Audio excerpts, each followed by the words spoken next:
I have an 11-year-old daughter, and she loves this movie, Encanto. In fact, the other day I was sitting with her and her three friends and just sitting there watching this movie with them. And it's actually quite a good movie, and really enjoyed it. They are singing all the songs, enjoying the beauty of the music and the fun characters. Just a wonderful movie. And I'm sitting there as a therapist thinking, wow, this movie has so many great implications for us, even as humans and families. And so I would love to talk about that today. My name is Monica Maurer. I am a licensed therapist and director of Center for Transformation. And I would love to help you create connection in this lonely and disconnected world where we all live.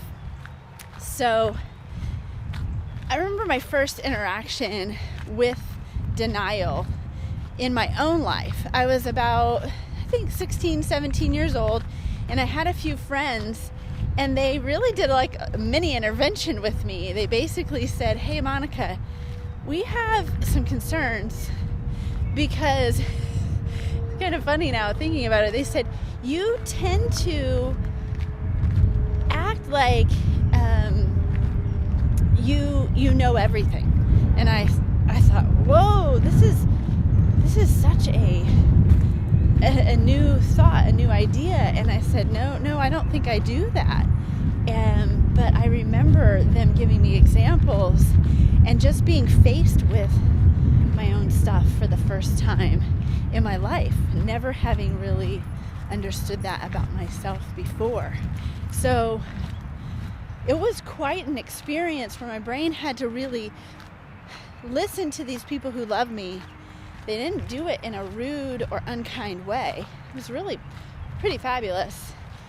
But it did cause me to have to think about myself and integrate that information into who I am and how I think for the first time. And so denial is an interesting concept. I once told a family member when they were dealing with some addiction in their family that denial begets denial, begets denial, begets denial. There's just layers when it comes to denial. It's really hard to face ourselves. And so I think that is something I'd like to really talk through today on this episode. I'd like to talk about a few things that are problematic when it comes to denial and blame in families and in relationships. So the first thing that's concerning is just the idea that when denial and blame are present, denial being when we ignore or have a lack of self-awareness about what's really going on with us and our behavior personally. And blame is the response I have when I'm ignoring. And so I'm either going to blame you or I'm going to blame myself. So blame is a very common response when denial is present. So the first problem with denial and blame is that it hinders the ability to have a trustworthy, trusting, and loving relationship with someone. You can't have a secure attachment with someone who's in denial about their issues, who's blaming you or blaming themselves. It hinders the ability to have a really strong attachment. And attachment is the most important part of who we are. In fact, attachment pain is the worst pain the brain knows. When we are feeling disconnected, when we don't have the connection with the people in our lives that we want to have, it creates a real problem for us because it's very painful. And so denial and blame propagates that sense of disconnection. Really not good. And so we want to be able to face our stuff so that we can have healthy attachment with others. The other thing with denial and blame is that it really hinders our ability to look deeper into ourselves. So there's a sign when I'm in denial, when I'm blaming others or myself, that I'm not going internal and being introspective to learn more about myself and to grow. We're all in this journey together as humans, and we all have a responsibility to our growth. I remember saying that to my husband one time when we were talking about a situation, and just saying, hey, we all have a responsibility to steward our pain, to discover it, to understand it, to know where it's coming from so that we can grow into the people that we want to be.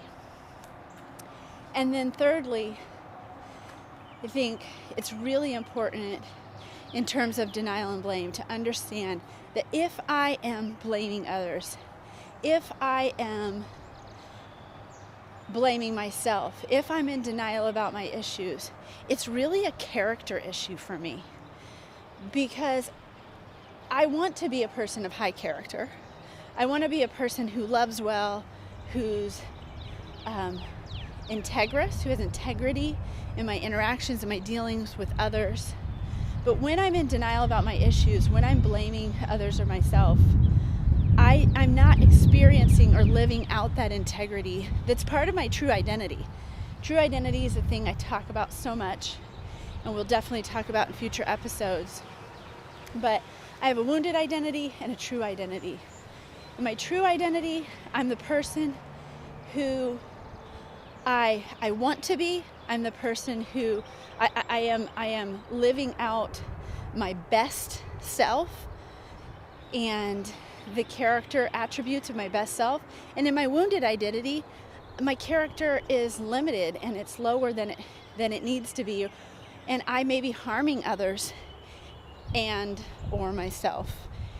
So character is something we want to all strive for, because when we have high character, we're impacting ourselves and the world in very positive ways. And why else are we here except to do something that's benevolent and kind and gracious for ourselves and for the world? Not selfish, not hateful, but kind and loving, living with each other in community in a way that's beneficial for all of us. So those are some thoughts. Kind of had those pop up in regard to this movie Encanto. It's such a great little movie, and when we think about Bruno and how the family, if you haven't seen it, how the family was really in denial in regard to their own issues, blaming him for everything. We see that little song where he says, where the aunt and uncle of the main character say, it's our wedding day, and it rained, and it's Bruno's fault. It's Bruno's fault. And just the dysfunction involved with that.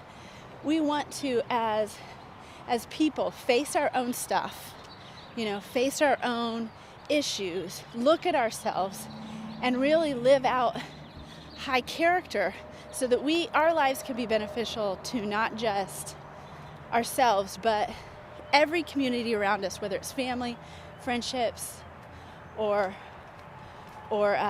educational realms, etc. So have a great afternoon, and I look forward to hopefully seeing you on the next episode. Bye-bye.